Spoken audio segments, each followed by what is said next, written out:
Meta CEO Mark Zuckerberg has apologized to families who say their children had been harmed by social media during a fiery hearing in the US Senate.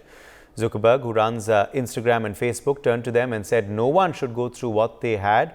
He and the bosses of TikTok, Snap, X and Discord were questioned for almost 4 hours by senators from both parties. Lawmakers wanted to know what they're doing to protect children online.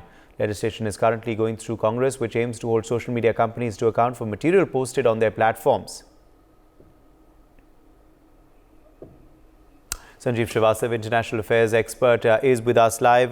Sanjeev, what has transpired in this Senate hearing?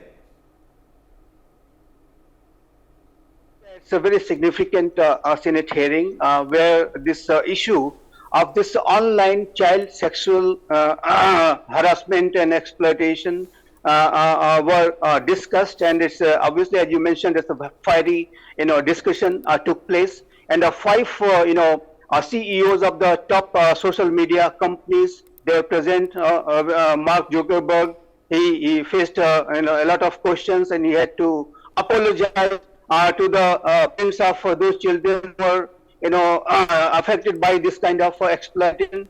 And I think it is very important here in my assessment.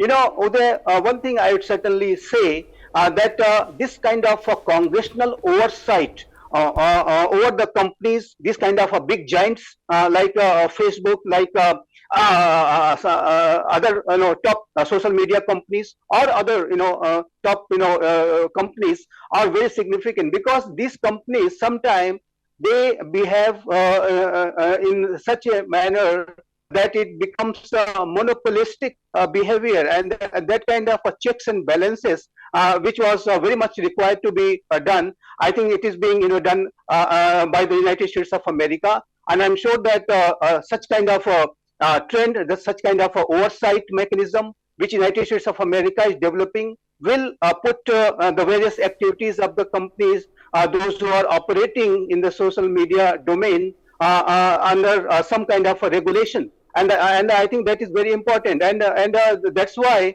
I think, in my assessment, this kind of hearings are very important. It reestablishes the democratic process, a kind of a regulatory mechanism. It attempts to create so that no kind of a monopolistic behavior by any big giants, international giants like Facebook, like other four companies which were present there, could be pursued. So I think to check the monopolistic behavior, yes, and to have some kind of a regulation over the activities of these companies and the kind of a data they have in their possession, shared by the people of the world. I think in that regard, I think these kind of hearings are very important. Okay. And I'm sure that after this hearing, these companies and CEOs will come out with a better regulations so that such exploitation do not take place in the online domain. For more such videos, subscribe to the NewsX YouTube channel, hit the bell icon.